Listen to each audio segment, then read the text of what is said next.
you so much for doing this. The podcast is about your journey in music and how you got to where you are now. And we'll talk about, of course, the new project EG as well. What a journey. What a journey it's been. Well, Ithaca, New York is where you were born and raised, correct? So not born, but raised. I was born in Seattle, Washington. Oh, interesting. A little bit of grunge in me. I was born there, and I moved to Ithaca. My brother and I moved there with our parents, and when we were I was 3 and he was 5, I think. Oh, okay, very young. So very, very young. So I spent my whole childhood in upstate New York. But it's funny. But we kind of moved from one depressing corner of the country to another depressing corner of the country that also have moments of exquisite beauty, obviously. Sure. But for the most part, you live in Washington State, you live in in Oregon, in Portland, or you live in upstate New York. It's pretty dreary most of the time. Yeah, I can't imagine. Was there a big music scene in Ithaca, or not really? Because I know you guys had you guys did a festival there. Brought a festival there because I always felt like there were never enough bands that I wanted to see who would come to Ithaca when I was a kid. Like if they did come, they were always at Cornell or they were always at Ithaca College, and it was hard to get those tickets sometimes because sometimes they wouldn't sell them to the public. Oh, it was only the college kids. Yeah. There was this thing called Slope Day at Cornell, which is always the big end of the year concert, and they'd have crazy acts come through. I think Childish Gambino maybe did one year. I know. Wow. I think Kanye did one year. Snoop Dogg did one year. Crazy artists, and we could never get in because it was only for college students. So there wasn't really much of a scene there, but I had a lot of friends who were in bands, and we all played at kind of the same places, and we kind of carved out a little bit of a scene for ourselves. Not really, though. It always felt claustrophobic to me as a musician there and as a teenager there. Mm-hmm. But I think I needed that. I needed that feeling of being away from everything else, and so desperately wanting to be a part of the world, because that's what drove me to form a band, that would tour around the world. And that's what drove me to move to New York eventually, to the city. And that's where we really cut our teeth. But it's, even moving there, we never really found a scene in New York either.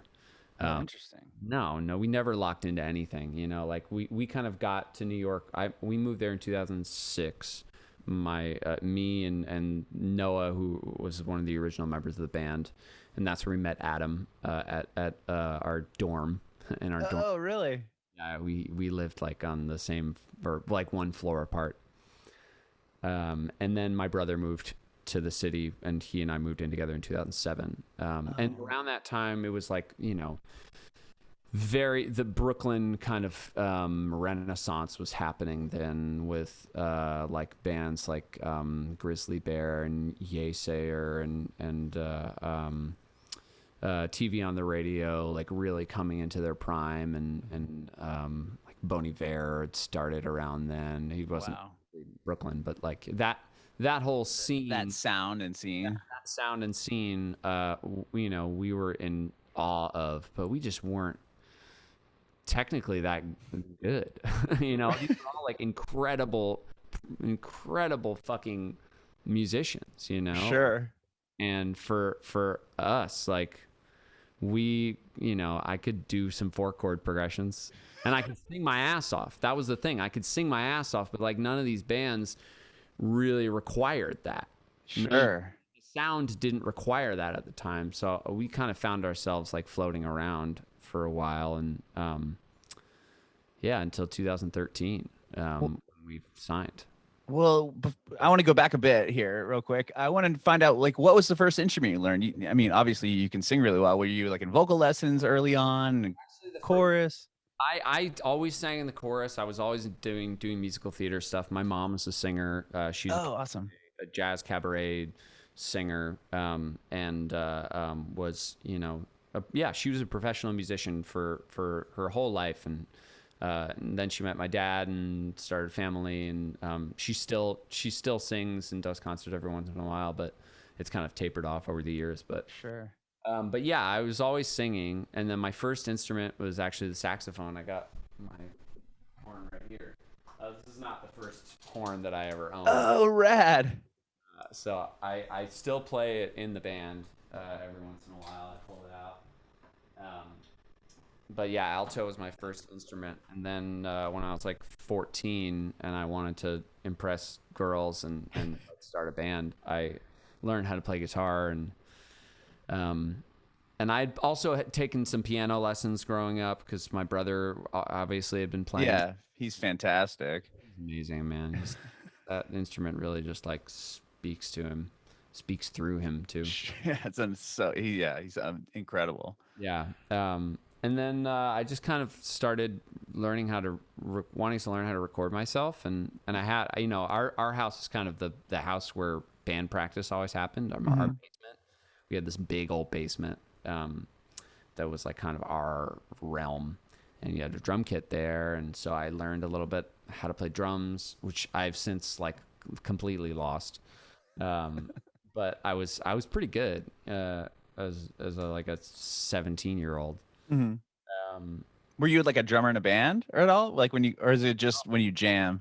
I was always just singing in the band. Okay. I was always just singing. But when I was in high school, I remember there was this other band and they had recorded a whole album themselves and it sounded really good. And I was like, shit, I want to learn how to do that. So I started, like saving up my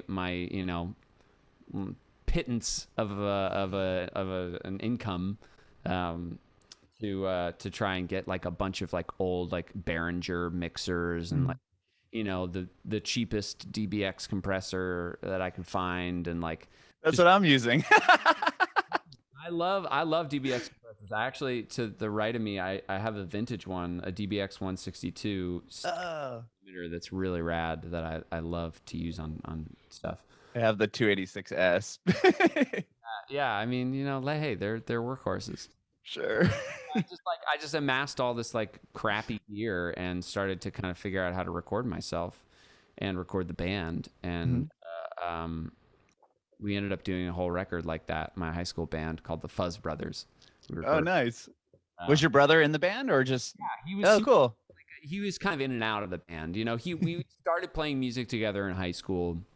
Shortly after my parents got divorced, that was like kind of the one thing that brought us together. He and I had not, growing up, we had a strained relationship because as young kids, like we were very, very close. Hmm. And we, he relied on me for a lot of stuff growing up, and Sure. I was always there to help, and I think at one point, it became really difficult for him to kind of like grapple with needing help all the time, and being my older brother, like Hmm.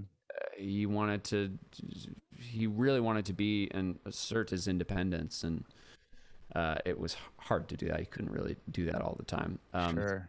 Came, things got tense between us for a long time, and he was a very kind of angry teenager, and yeah, we didn't really get along until Hmm. around when my parents split up. I was like 15, he was like 16, 17, and almost ready to graduate high school. He ended up dropping out of high school and getting his GED. Oh, really? Not that it mattered now, right? But yeah, he was always around when we were, when I'd have band practice, and I would come downstairs, I'd like go upstairs and make myself like a microwave ham and cheese bagel, and I'd come downstairs, and there he was jamming with with my band, and I'd be like, Casey, come on, dude, we gotta rehearse, and he'd leave, and they'd be like, your brother's really good. No, I know, but he's not. He's I was like making up excuses in my head. I was like, he doesn't play the same. He doesn't like the same type of music that we like. Sure. Um, yeah, and then eventually it just kind of organically was like he should be in the band. Hmm. Right. Looked back ever since, Mhm. Yeah. That's cool. And then, well, he ended up moving to New York after you went down there to go to college. Yeah, so I went there to go to college and spent my first year there. And while I was there, Casey was in. He was finishing up his. So I was in my last year of high school when he started this program out in Portland, Oregon, at a tiny little piano tuning school for the blind, uh, Hmm. called the Emil Fries piano school for tuners and technicians. Hmm. And it was like him and like four other students, and he learned how to be a piano tuner. That's crazy. That's a big job. I mean, it It's costs a lot of money to get somebody out there to tune your piano. it's a field that a lot of blind people are, excel at, and it's a job that a lot of people with visual impairments that end up doing. Hmm. So he had a nice little community out there. And yeah, and then when I moved to the city, I asked him, I was like, would you consider moving to New York too? And he was like, yeah, I'm sure I could find a place to tune pianos there. And Hmm. so we moved in together in 2007 in Brooklyn, in this warehouse, this awful cockroach infested warehouse Sure. in in Brooklyn. It's actually a really nice building now. It's called the McKibben Loft. It's on McKibben Street in Bushwick. They've like since like redone all the apartments with Of course. lofts. Now it's probably like so expensive to live there. But when we were there, it was cheap, and a lot of other artists lived there, and yeah, we could smoke weed inside and make as much noise as we wanted to. It was great. That's awesome. And he worked at a piano store on the Upper West Side, um, and would commute there every day on the subway, and it ran him pretty ragged doing that commute every day. It's just brutal getting around the city, regardless, Hmm. And if you're blind, it's like even More of a challenge. I mean, obviously. yeah. So I eventually, once we got a van for the band, I started driving him around, and I'd rearranged my class schedules so that I made sure that I had the mornings off so that I could take him up there, and it was nice for me to be able to take a drive, listen to my music, and think and clear my head, and drive him all the way up there. And yeah, Were you guys? Because I know you in the very beginning you were called ambassadors, right? Was that the? called ambassadors, yeah, for many many years. And was that that time period when he was still tuning pianos and everything? Yeah, yeah, Okay. yeah. And I was still in college, and we were trying to play shows wherever we could. That was actually when I met the guys from the Knox, who I've done a couple collaborations with. Oh, I love that band. They're a great band. Awesome, I love them. They did a single with Foster the People, right? Just recently. Yeah, that's a rat. Yeah, I love that band. They're fucking awesome, man. I love them. But yeah, we were just kind of kicking around New York and playing shows wherever we could, mostly for free or for free beer, Hmm. and getting our friends to come out. And after I graduated, I was like, it was about a year, and I was working a job at a restaurant, and miserable, and we were waiting for like our break. We had been working and rehearsing constantly, always rehearsing because we couldn't fucking get shows to save our lives. It's But just hard to get in the clubs there. it's hard, and like you need to build relationships with the promoters, and like we didn't have a manager. We had this kind of guy who was a manager, but he was kind of shady and weird, and got us just weird shows, and it was not great. And so we eventually kind of went our separate ways, and I ended up creating a fake manager account. I've heard of people doing this. Yeah, and I just would email venues, and like I was like, "Hey, my band's looking for first to three. See, like, you don't have anyone listed on the website. Here's their info. Let me know if they can hop on the bill." And people like got back to me. That's how we booked our first gig at Mercury Lounge. That's amazing. What was your manager name? Paul Lewis. Paul Lewis. Yeah. Good name. But anyways, we yeah, we did that for so long, man. And but then yeah, around 2010, we had recorded our first EP, the Litos EP, Mm-hmm. and which had a couple songs that would eventually be on Love Songs, Drug Songs EP, Mm-hmm. which we put out on Interscope, Unconsolable and Litos. Mm-hmm. Um, and I said I got a crazy tax refund. So I like my dad's tax guy did my taxes one year because I had made enough money at the restaurant that I was like, I want to pay someone to do my taxes this year. Sure. Get some money back. Get some money back. And this guy got me $7,000 back. Wow. Student debt loophole. Oh my gosh. So I was like, I'm quitting my job. I'm going to live off this $7K for, and I also had a job. I booked an acting gig at doing a musical that went to the Fringe Festival in Edinburgh, and that paid me $1,500 or something. So I had like $8,500, and I was like, I'm going to live off this for a year. And I'm just going to sleep on my girlfriend's bed with her, and I'm on my friends' couches, and I'm going to rent my room out, and I'm going to try and make this happen. And, yeah, and then in 2012 we booked our first gig, opening our first tour, opening for Lights. Oh, that's huge. Yeah, it was awesome. We went around all around the country, and Were you guys still independent at that point? totally independent. Wow. How did you get the connection with Lights? Were you So friends? Finally got a manager through a friend of mine, because we'd had our friends just still coming to our gigs, and we were opening for our friends' bands. And finally, my friend Christine, she was like, we had coffee one day, and she was like, how can I help? Like, how can I help you? And cause she kind of worked peripherally in music. And I was like, we need a manager. She was like, okay. So she hit up this woman, Samantha Cox at BMI, who is such an amazing woman and has been our champion since day one. She sent our EP to her, and she got back to me, and she was like, okay, so how can I help? And I was like, wow. We need a manager. And she was like, I'm going to set you up a couple meetings with a couple different managers. And she had known Seth, our current manager, somehow. And we had a meeting with this other manager. I forget his name. Managed another band. I'm forgetting. They were pretty big, though. Mm-hmm. And then we met with Seth, and Seth managed a couple local bands that I really knew, and he was young and hungry, and seemed like I could have a beer or two with him, and seemed like he'd be willing to like sleep on a hotel room floor with us. So I said, "Fuck it, let's do it. Let's go into business together." So he was the one who got us a booking agent, Dave Galea, who's still our agent. Wow. Yeah, that's how we booked that first gig. That's huge. That first touring gig. Yeah, it was so incredible, man. Did that kind of open the door for you as far as like?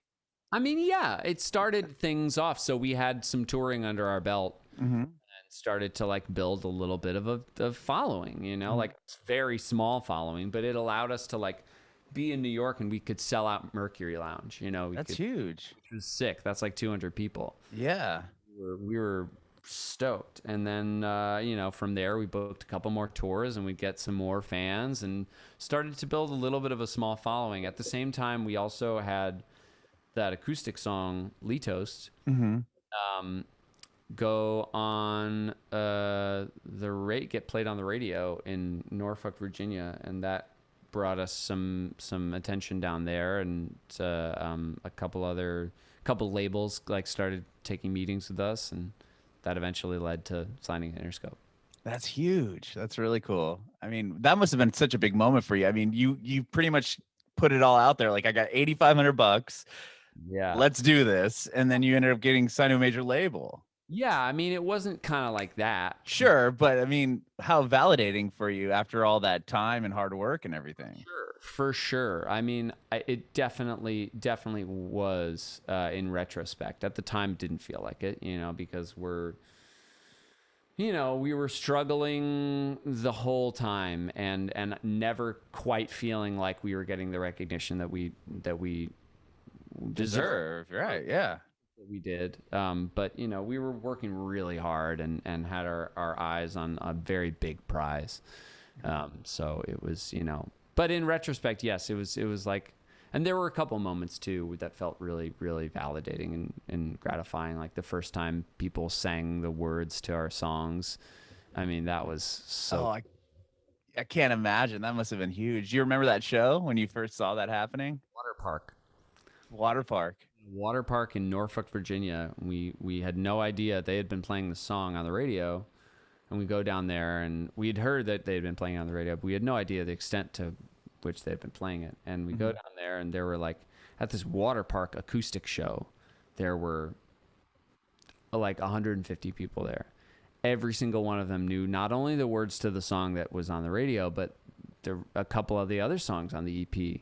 That's awesome. I mean, it was just like heaven. I finally, like, I wanted to cry. It was like, it was like, finally, you know? Yeah, that's so amazing. That was in 2012, and we had been a band since 2007. So that's like 5 years. Yeah. Wow. I mean, that's so massive.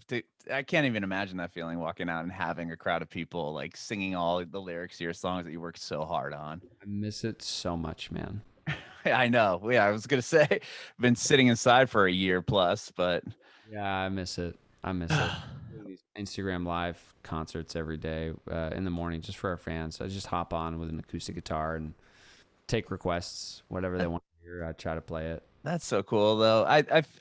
The one thing I will say, and I've said this a few times on the podcast about this pandemic, is the fact that, you know, as fans, we get to look behind the curtain. Like you're singing your house, you show me your saxophone. Like that's something that wouldn't happen if this whole pandemic wouldn't have hit. You know what I mean?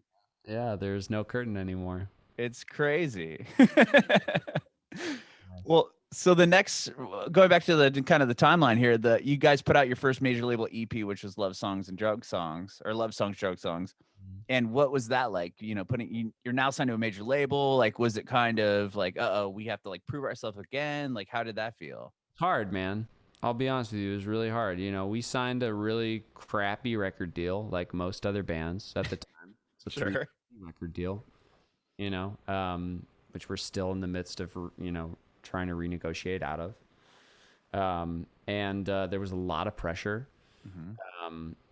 But at the same time, it was like, you know, once we signed that paper, it was all cylinders firing. You know, we had like all of a sudden we had budgets for music videos, and like you know, we had like people helping us, you know, shop our songs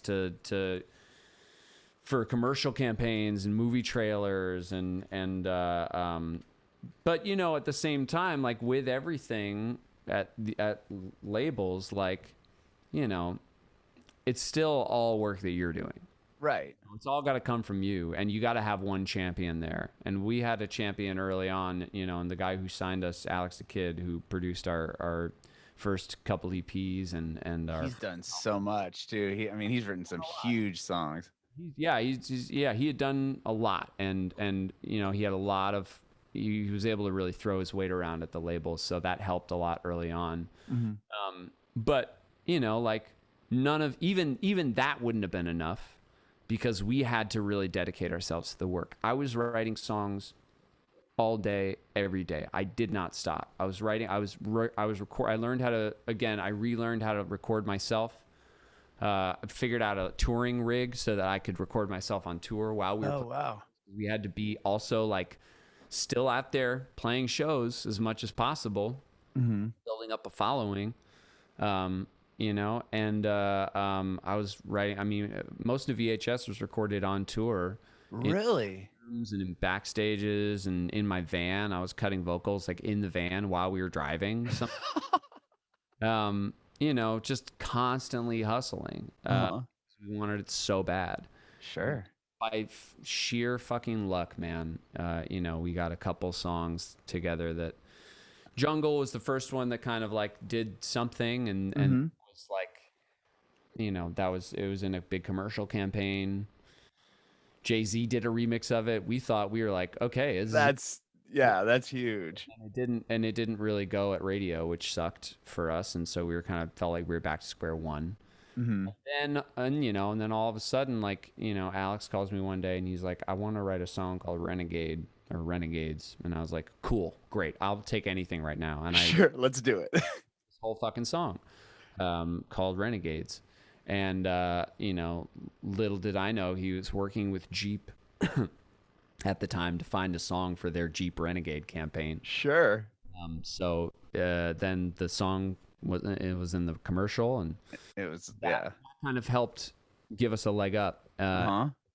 You know, from there we were able to really like kind of poke our heads up and say, hey, everybody, we're here. We also have this song Unsteady that I'd written. Right. I'd written a year prior. I was gonna say, because that was on your second EP. And that was like, I was going to ask you about that, like how that single came second. I mean, not second, but third, but as far as radio success. It was so crazy, man. We always believed in that song, though. You know, like we always believed in it. And it was always a fan favorite. You know, it was always a highlight of the show. And it just took that long, you know. It took until 2016. So it took 2 years for that song to like break through. Mm-hmm. You know, you see it happen a lot. You saw it with Truth Hurts. Oh yeah, I mean that song took forever to cut through. Yeah, and sometimes it just takes that long. You know, it's weird. It's very frustrating, but I'm so happy. And now that's the one that's done the most for us. You know, yeah, I mean that was huge. When I was at, I think that came out when it was 2016, right? When it got on the air, because we were playing it at 91X, and then our sister station, the top 40 station Z90, they started playing it, and I'm like, okay, now you know this band is just gonna go. And it was really special, and you know that song is such a personal song too. It's about it's about my family. It's about that feeling of you know, feeling abandoned and in the midst of a family falling apart, and reaching out for somebody to hold on to, the fact that has now become the song that, you know, kind of defines us makes me very, very happy. That's amazing. That's amazing. That's really amazing. I mean, and the song is just, it's so, I mean, what, it went like 5 times platinum or something crazy like that. Platinum in the States, I think. I don't know. Plus a million other awards. Times platinum. I'm not sure, but yeah. How amazing, man. And then, okay, so then then you ended up putting the full-length record out.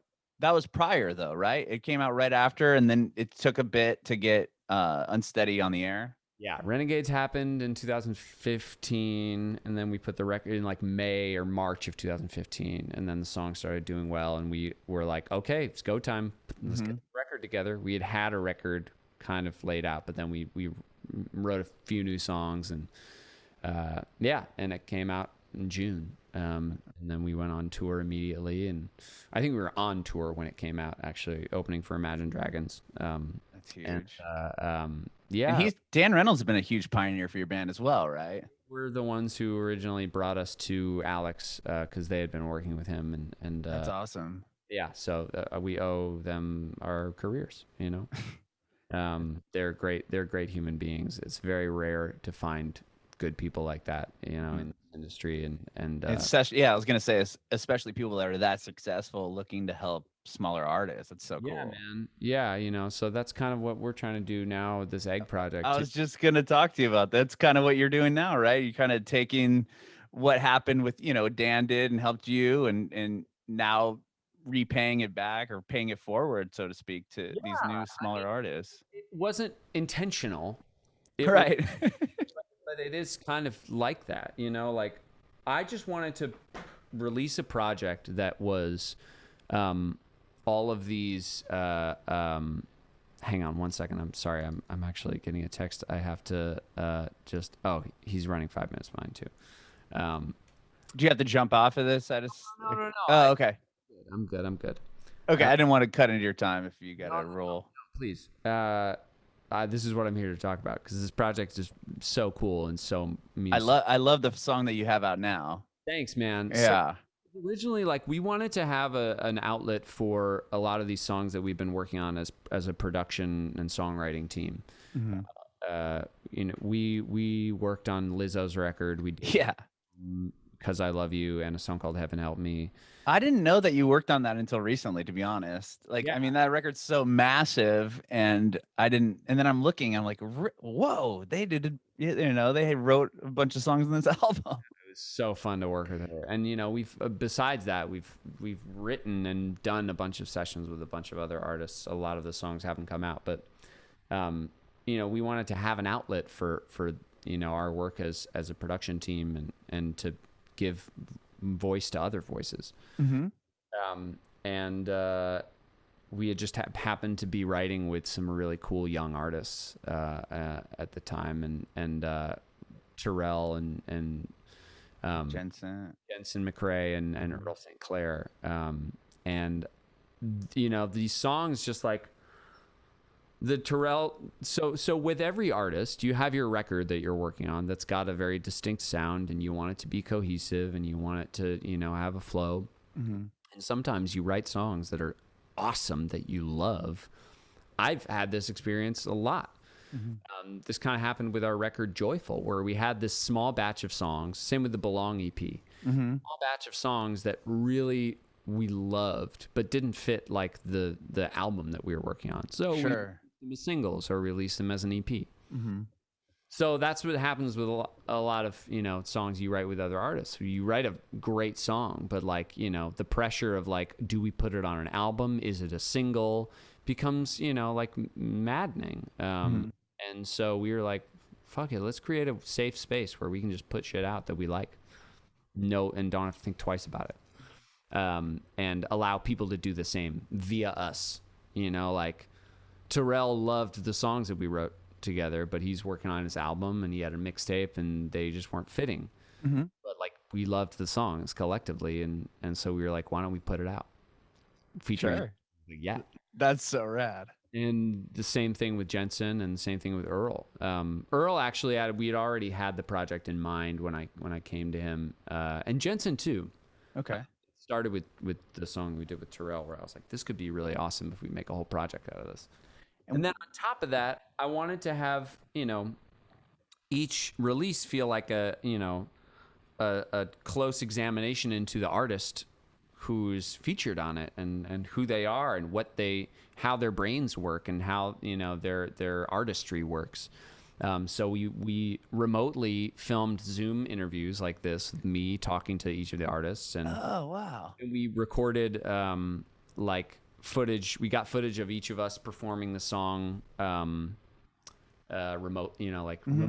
I had our assistant, he had a mask on and gloves on, and he'd go over there to their house and film them. These are all LA, artists who are in LA.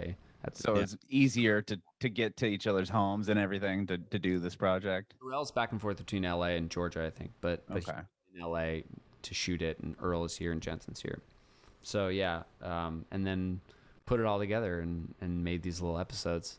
That's so cool. That's so cool. So excited. The Jensen episode is coming out February 12th, I believe.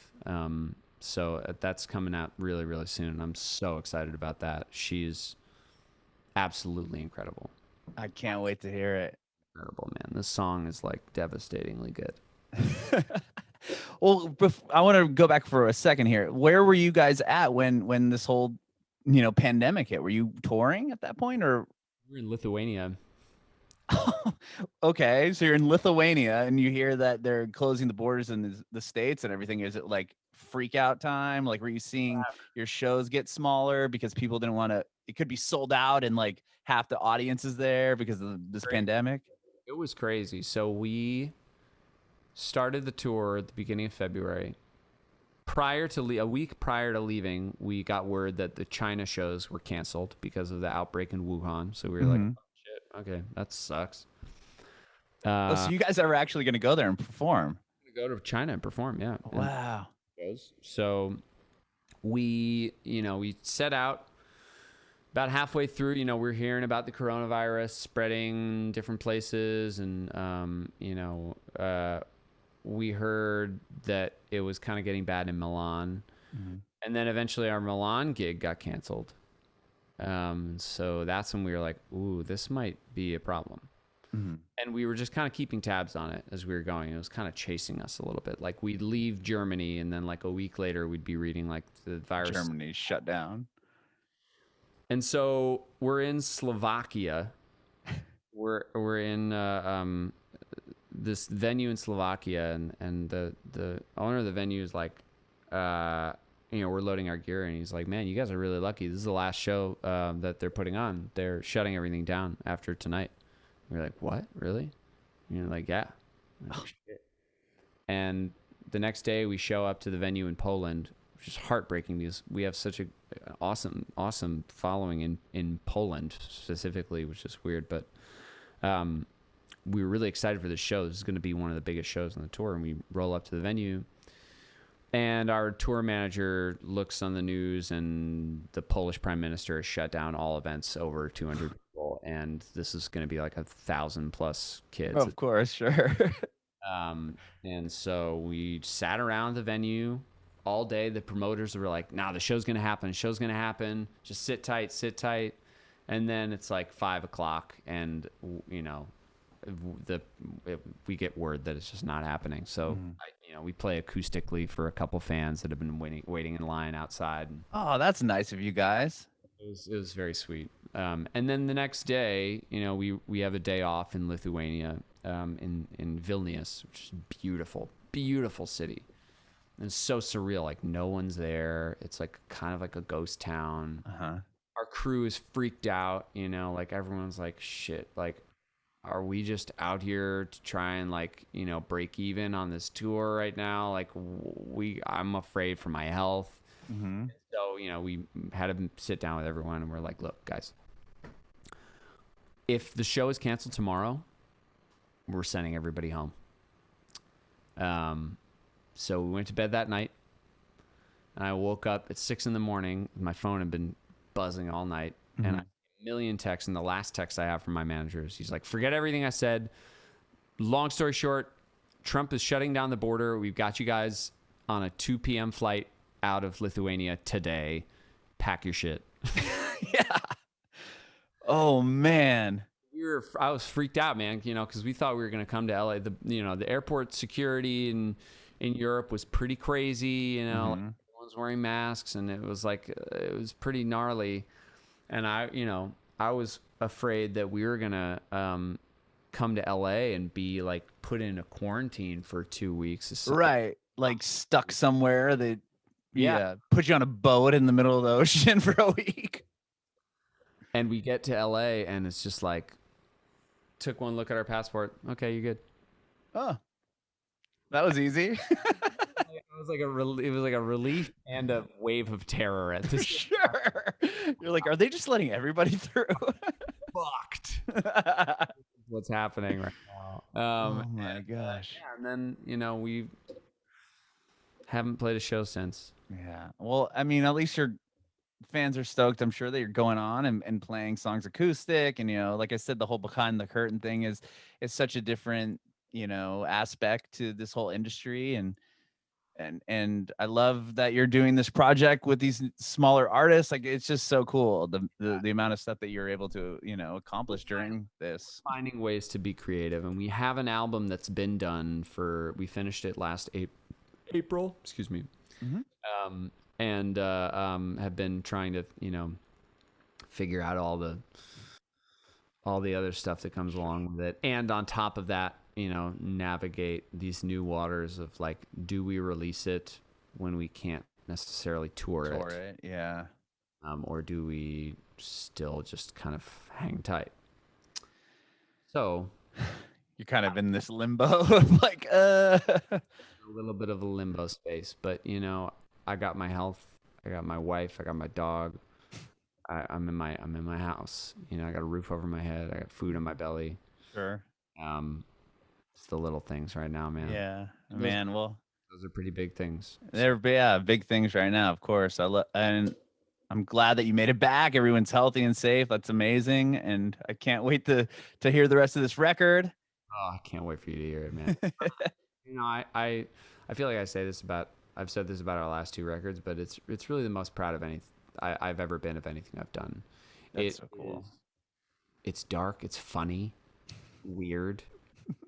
Funny. I like that. I want to. It's got the sense of humor to it, which I don't think our fans have ever really gotten a chance to see that side of us. Mm-hmm. we're kind of always viewed as this very serious rock band. Mm-hmm. And that's just not who I am as a person, and that's not the stuff that I gravitate towards, and I think this is a really like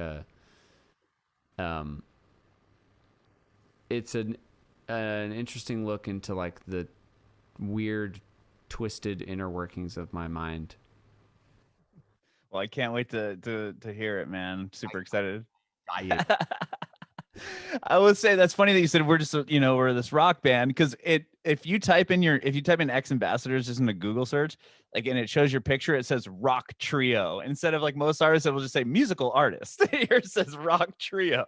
Like the way that you guys somehow got that to do that on Google, I'm like, respect. That's awesome.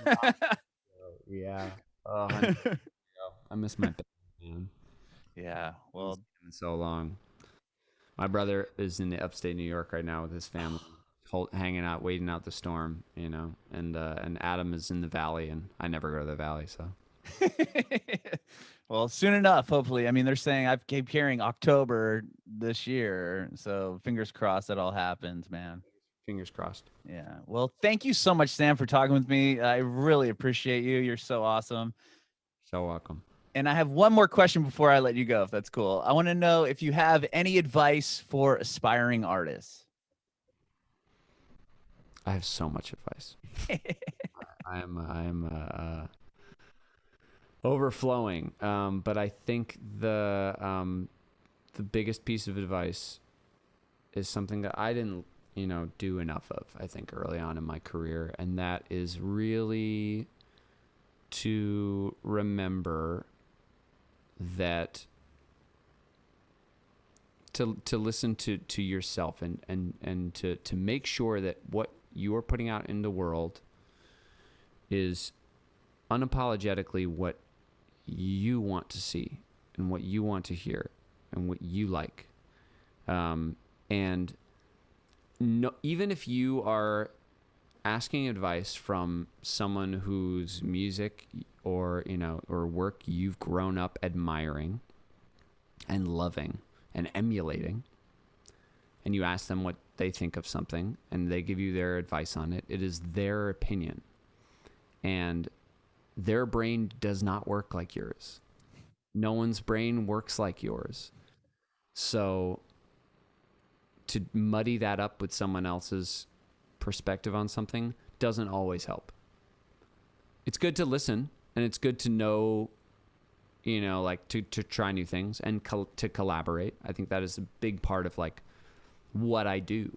Mm-hmm. But I got so caught up in, in a couple points in my career of like focusing so much on the collaborative nature of working with my bandmates, then working with producers, then working with a record label. And I was like, okay, what do you want? What do you want? What do you want? What do you want? What do you want? I forgot about what I wanted. Mm-hmm. And that's an easy thing to forget about in this industry because it's very scary. It's a very tenuous, precarious job. It's a precarious job to have. A lot of risk involved. Mm-hmm. So you don't want to fuck it up, and you put that pressure on yourself, and it can lead to compromise, which it sucks artistically. That sucks. In other parts of your life, compromise can be good. Artistically, it's not good. It's not good. So, but then again, I don't know. It's I don't know. It's mainly it's like you'll be happier if you can be on your deathbed and be like, I did what I wanted to do. Mm-hmm. That's how I think of it.